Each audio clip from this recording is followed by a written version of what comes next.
नमस्कार। मैं हूं महेंद्र और आप देख रहे हैं न्यूज शॉट। आप सभी का न्यूज शॉट के इस प्लेटफॉर्म पर स्वागत है।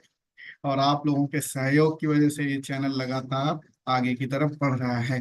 आज बात करेंगे IC-814 कंधार हाईजैक, जो इंडिया का प्लेन 1999 में काठमांडू से दिल्ली आ रहा था और उसे आतंकवादियों ने हाईजैक कर लिया था।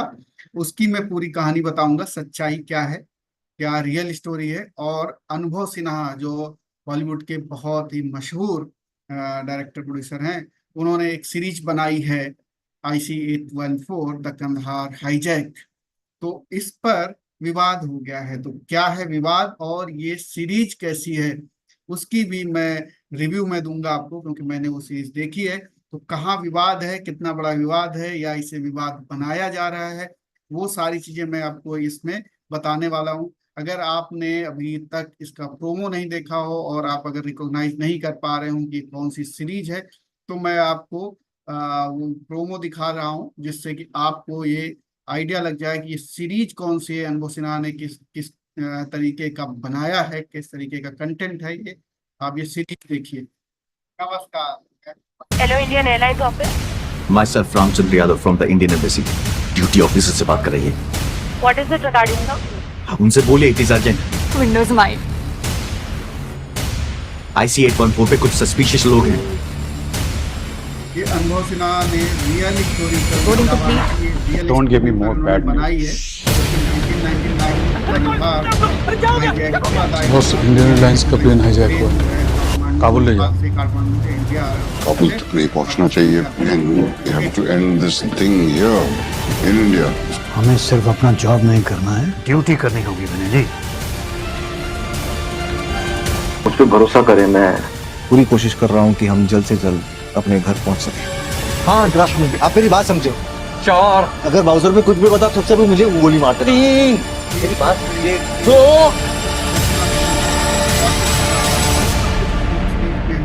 मैं आपको वेब सीरीज के बारे में बताऊंगा और कहानी जो रियल है वो भी मैं आपको इस वीडियो में बताऊंगा कि किस तरीके से अनुभव सिन्हा ने उसका फिल्मांकन किया है, कैसी सीरीज है।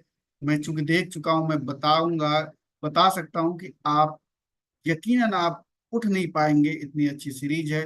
लगातार आप देखते जाएंगे। बहुत अच्छी सीरीज बनाई है। लेकिन इस पर विवाद हो गया है। तो विवाद क्या हुआ है वो मैं आपको बताऊंगा। लेकिन उससे पहले आप पूरी घटना को एक बार समझ लीजिए, जो रियल घटना हुई थी। मैं सीरीज की बात नहीं कर रहा हूं, मैं जो घटना हुई थी 1999 दिसंबर 24 को, इंडियन एयरलाइंस का जो विमान है उसको पाकिस्तान के आतंकवादियों ने हाईजैक कर लिया था। सिलसिलेवार मैं वो घटना बताता हूँ। 4 बजे की शेड्यूल्ड फ्लाइट थी। नेपाल के काठमांडू इंटरनेशनल एयरपोर्ट से दिल्ली आनी थी उसको। वो अपने नियत समय पर चली और जैसे ही 50 मिनट बीते, वो इंडियन सॉइल पे आई, इंडिया की धरती पर आई, बॉर्डर क्रॉस करके नेपाल फ्लाइट। तो उसे पाकिस्तान के 5 आतंकवादियों ने हाईजैक कर लिया। उन आतंकवादियों के नाम इब्राहिम अतहर, शाहिद अख्तर, सईद, सनी अहमद काजी, जहूर मिस्त्री, शकीर। ये 5 नाम जो कि पाकिस्तान के ही हैं। बाद में जांच में पता चला कि ये सब पाकिस्तान के हैं। और इन्होंने उस प्लेन को हाईजैक कर लिया। हाईजैक करके ये पहले तो लाहौर ले जाना चाह रहे थे, लेकिन लाहौर में इन्हें प्लेन उतारने की अनुमति नहीं मिलती है।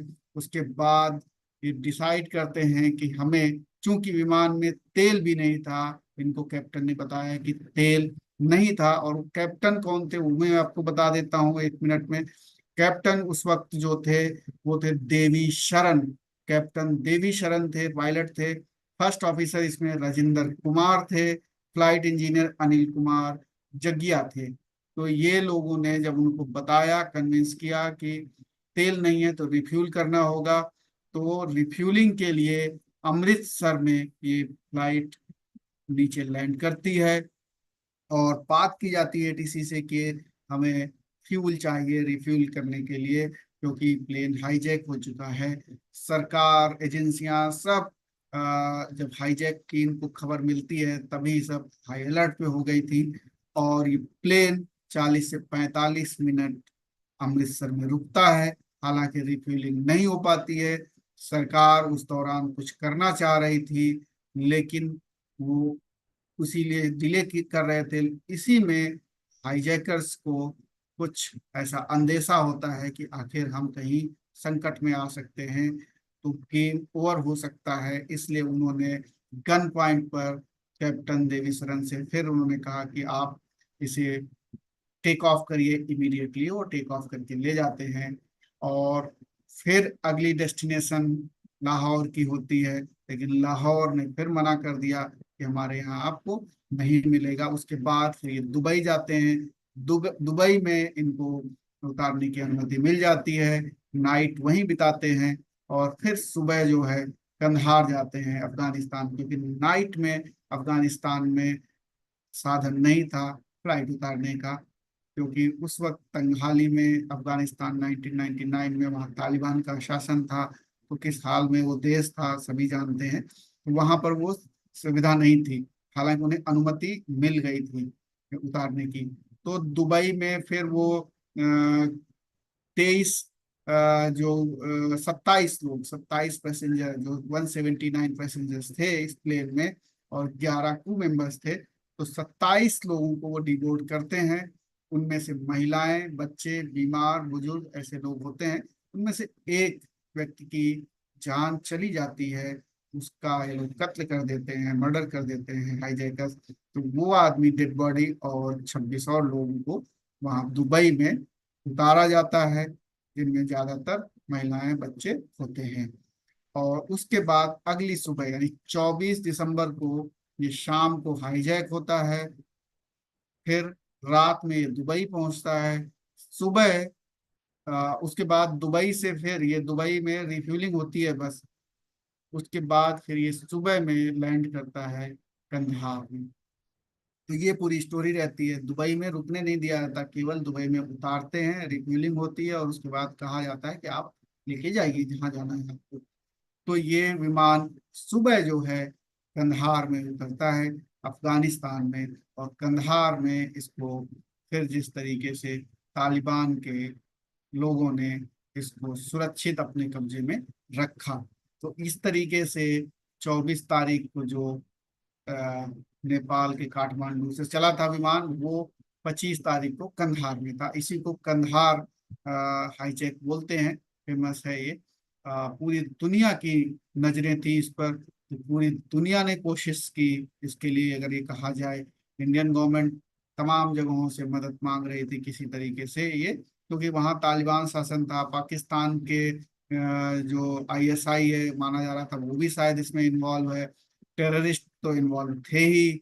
इस तरीके से तमाम सिचुएशन ऐसी थी जिस पर कि तमाम जगहों से बात करके इंडियन गवर्नमेंट ने वो सारी क्राइसिस को दूर करने में 7-8 दिन का समय लग गया। क्योंकि कंधार में जब बातचीत होती है तो 31 तारीख को रिलीज करते हैं। अब इस बीच में देखिए 2 दिन तो सरकार को ये डिसाइड करने में लग गया कि किया क्या जाए। 2 दिन बाद मंत्रणा करने के बाद, क्योंकि यहाँ पर थी सरकार अटल बिहारी वाजपेयी की। अटल बिहारी वाजपेयी की सरकार कोalition गवर्नमेंट थी।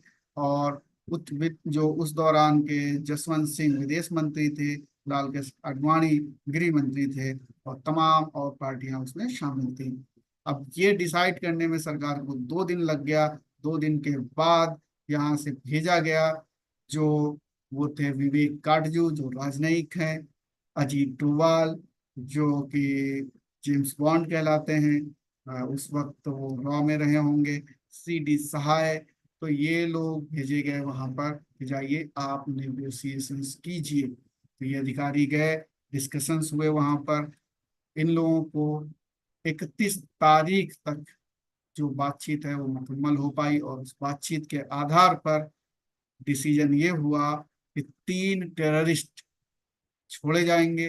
3 टेररिस्ट लेकर के जसवंत सिंह जो विदेश मंत्री थे वो कंधार पहुंचते हैं। वो विजुअल सबने देखा है, 1999 की बात है, मिलेनियम ईयर आने वाला था, सब जगह उसका वेलकम करने की तैयारियां चल रही थी।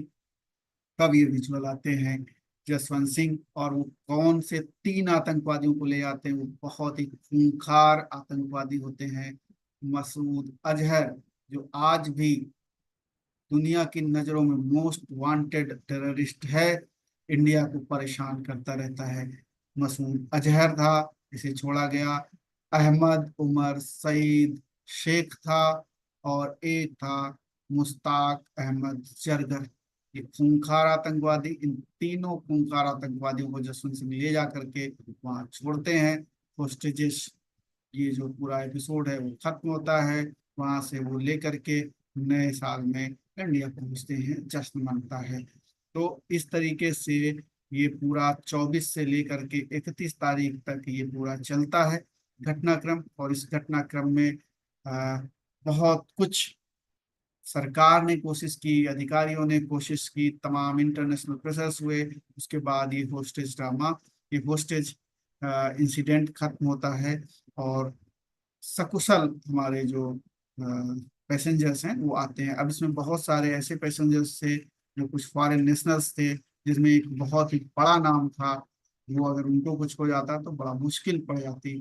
वो नाम था रॉबर्टो गियोरी। ये जो नोट होते हैं उनकी प्रिंटिंग का सबसे ज्यादा, ये कहते हैं कि एक तरीके से ठेका मान लीजिए, majority of the world currency note वो प्रिंट करती थी उनकी कंपनी, दुनिया की। तो बहुत बड़ा नाम था। इस तरह कई उसमें एजेंट्स भी माने जा रहे थे कि गवर्नमेंट के, जो इंडियन गवर्नमेंट के रॉ और आईबी के कई एजेंट्स उसमें थे। और तमाम बात तो ये भी आती है, कुछ पॉलिटिकल बड़े नाम थे उसमें, लेकिन वो कंफर्मेशन नहीं हुई। तो बहुत सारे ऐसे नाम थे जिनकी वजह से गवर्नमेंट ऑफ इंडिया भी दबाव में थी कि इसे तो किसी तरीके से इन आतंकवादियों को छोड़ना है और सेव करना है जो पैसेंजर्स वहां पर हैं। क्योंकि ये भी था कि उसमें हो सकता है वो मार दें सबको, हो सकता है वो ब्लास्ट कर दें। क्योंकि आतंकवादियों ने जब हाईजैक किया है तो वो कुछ भी कर सकते हैं, कुछ कहा नहीं जा सकता उनके बारे में, प्रिडिक्ट नहीं किया जा सकता है। जो उस वक्त सरकार को अच्छा लगा होगा, सुटेबल लगा होगा, अ, जो पॉसिबल बेस्ट भेज रहे होंगे, उसका काम उस तरीके से काम सरकार ने किया होगा। तो ये थी रियल स्टोरी कि किस तरीके से 24 दिसंबर को जो हाईजैक होता है प्लेन, वो 31 तारीख को किस तरीके से वो स्टेशन ये खत्म होता है। अब इसमें जो 179 पैसेंजर्स थे और 11 क्रू मेंबर्स थे, ये सब सुरक्षित भारत आ जाते हैं। इसी पर अनुभव सिन्हा ने, जो बहुत बड़े डायरेक्टर हैं, उन्होंने एक सीरीज बनाई है 6 एपिसोड की, नेटफ्लिक्स पर है। उसको मैंने देखा है। और जो विवाद खड़ा किया गया, दरअसल वो विवाद नाम को लेकर खड़ा किया गया। आतंकवादियों के नाम कहा गया कि हिंदू नाम रखे गए हैं।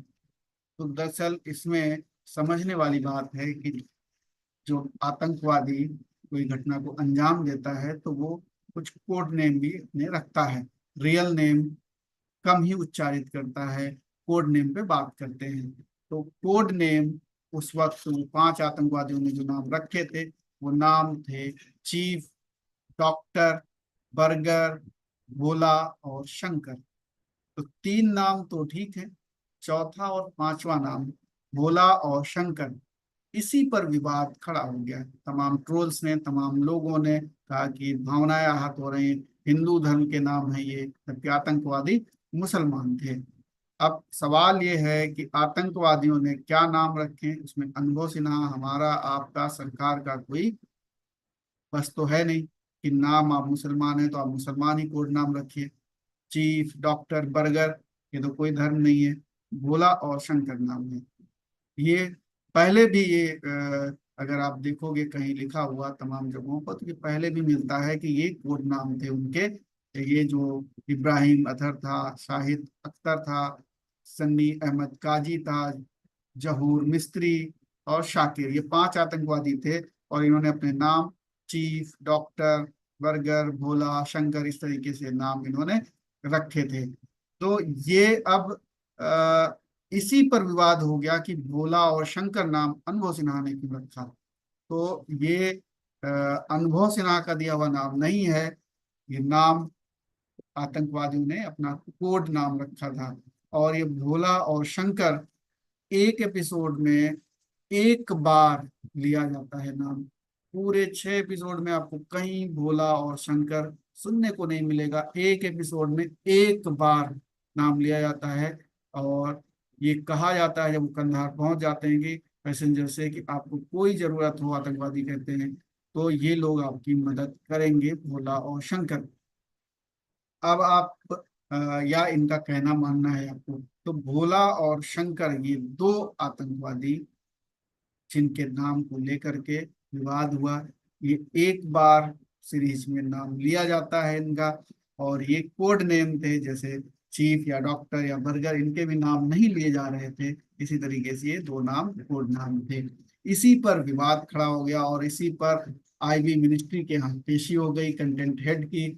और फिर नेटफ्लिक्स को बयान जारी करना पड़ा, प्रेस के सामने बाकायदे आए और उन्होंने बयान दिया कि अब हम जो है, जो डिस्क्लेमर होता है एपिसोड के पहले, वहां पर हम साफ साफ लिखेंगे कि ये कोड नेम है और ये ओरिजिनल नेम है। तो इसके बाद शायद अब विवाद ये खत्म हो जाए।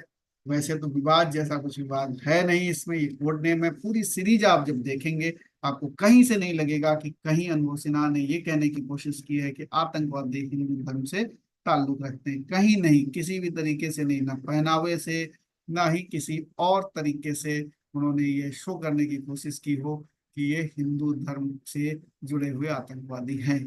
उन्होंने सिर्फ वो दिखाने की कोशिश की जो सच्चाई घटना हुई थी, जिस तरीके से आतंकवादियों ने बर्ताव किया, तमाम वो सारी चीजें उन्होंने दिखाने की कोशिश की। हाँ, दो तीन चीजें उस वक्त की उन्होंने दिखाने की कोशिश की कि किस तरीके से आईबी और रॉ ये इग्नोर कर रही थी जो इनपुट इनके फील्ड से जो एजेंट्स हैं वो दे रहे थे। ये उनको पढ़ तक नहीं रहे थे, इग्नोर कर रहे थे। तो एजेंसियां कैसे काम करती हैं उसको जो है जरूर उन्होंने उनको उनकी पोल खोली है इस सीरीज में। इसके अलावा सरकार किस तरीके से काम कर रही थी, कितना डिले काम कर रही थी, कितने धीमे काम कर रही थी, उसकी भी पोल उन्होंने खोली है। एक मिनिस्टर जो काम अच्छे से कर रहे थे, लगातार कर रहे थे, उनके बारे में भी उन्होंने उसमें दिखाया है बखूबी। तो कुछ कुल मिला के कि सरकार, मीडिया, एजेंट्स किस तरीके से काम कर रहे थे, कौन कितने लापरवाही से काम कर रहा था, कौन कितनी अच्छे से काम कर रहा था, वो सारी चीज अनुभव सिन्हा ने उसमें दिखाने की कोशिश की है। अब आपको अगर 2 दिन सरकार को ये डिस्कशन करने में लग जाए कि क्या किया जाए इस क्राइसिस को लेकर के, तो ये भी सोचने वाली बात है कि उस वक्त किस तरीके से इतने इम्पोर्टेंट मसले पर, ये क्राइसिस थी और इस मसले पर 2 दिन लग गए ये डिसाइड करने में सरकार को कि कैसे क्या किया जाए। जबकि एजेंट्स, सलाहकार सब बताने के लिए तैयार थे कि ये किया जाए, ऐसा किया जाए, लेकिन सरकार को डिसीजन लेने में बड़ा टाइम लग रहा था। ये अनुभव सिन्हा ने उसमें दिखाने की कोशिश की कि कितनी सच्चाई है, कितनी नहीं है, या ये इन्होंने क्रिएटिव फ्रीडम ली है, ये अनुभव सिन्हा ही जाने।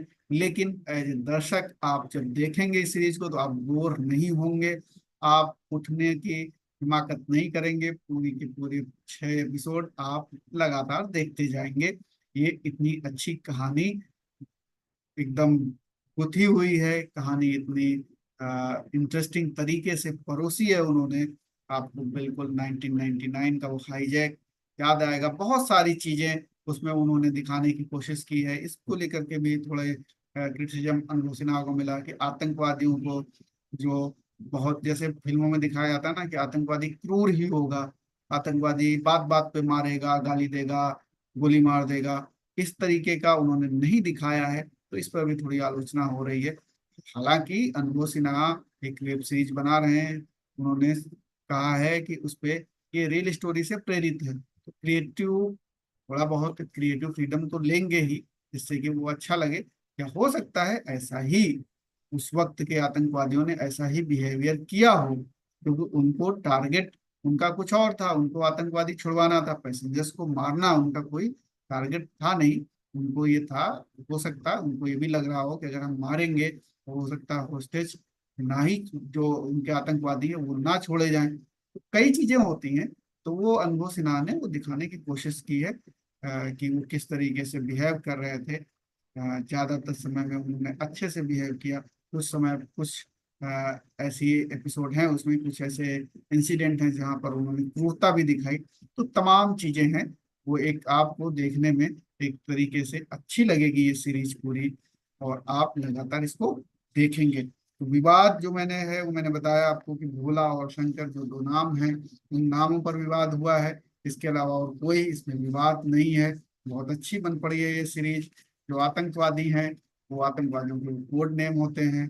तो इस तरीके से अब आप देखिए, उसके बाद जो आतंकवादी वो छोड़े गए, वो आतंकवादी जो छोड़े गए, मसूद अजहर अहमद, उमर सईद, मुश्ताक अहमद जरकर जरगर, तो इन्होंने जो है इंडिया की नाक में दम कर दिया। उसके बाद आतंकवादी घटनाएं आप देखिए, इंडियन पार्लियामेंट पे 2001 में अटैक होता है, पठानकोट अटैक होता है, पुलवामा अटैक होता है। लगातार आतंकवादी घटनाएं ये सब यही कर रहे हैं, मसूद अजहर वगैरह ये पाकिस्तान में सब बैठ करके आतंकवादी घटनाओं को अंजाम दे रहे हैं। तो ये कुल मिला के इसी पर एक कहानी है, और आपको अगर समय मिले तो जरूर देखिए। नेटफ्लिक्स पर है ये, अच्छी बन पड़ी है। अनबू सिन्हा ने वो दिखाने की कोशिश की है। विवाद जैसे इसमें कुछ विवाद है नहीं, विवाद इसमें क्रिएट किया गया है, कोई ऐसा विवाद नहीं है इसमें। कुल मिला के कोई कंट्रोवर्सी उन्होंने क्रिएट नहीं की, किसी पे कोई ब्लेम नहीं किया। एक अच्छी साफ सुथरी बनाने की कोशिश की है। आप देखिए इसको, और जो आपको समझ में आए उसके बाद फिर आप कमेंट करिए, क्योंकि बिना देखे कमेंट करना, बिना देखे अपनी ट्रोल करना किसी को, वो ठीक बात नहीं है। तो आप इस सीरीज को देखिए, और कैसी लगी आप हमें जरूर बताइए। और जो लोग नए हैं और हमारे साथ लगातार जुड़े हैं या पहली बार आए हैं और उन्होंने सब्सक्राइब नहीं किया है, तो उनसे आग्रह है कि आप सब्सक्राइब कर लीजिए। आप अपने दोस्तों को भी भेजिए, क्योंकि इस तरीके से जो कंट्रोवर्सीज क्रिएट होती हैं ये बेमतलब में समाज में एक तरीके से जो डिवाइड पैदा करती हैं, जबकि इनमें होता कुछ नहीं है। छोटी छोटी बातों को लेकर के लोग कंट्रोवर्सी क्रिएट करते हैं। तो आप लोगों को ये पता चले कि असल में बात सच्चाई क्या है, कहाँ कंट्रोवर्सी है, कहाँ नहीं है। तो वो सारी चीजें हमने इसमें आपको बताई। तो आप अपने दोस्तों को भी इसको शेयर करें, उन्हें भी ये सच्चाई पता चलेगी। फिलहाल इतना ही। आप न्यूज शॉट को देखते हैं, इसके लिए आपका बहुत बहुत आभार। नमस्कार।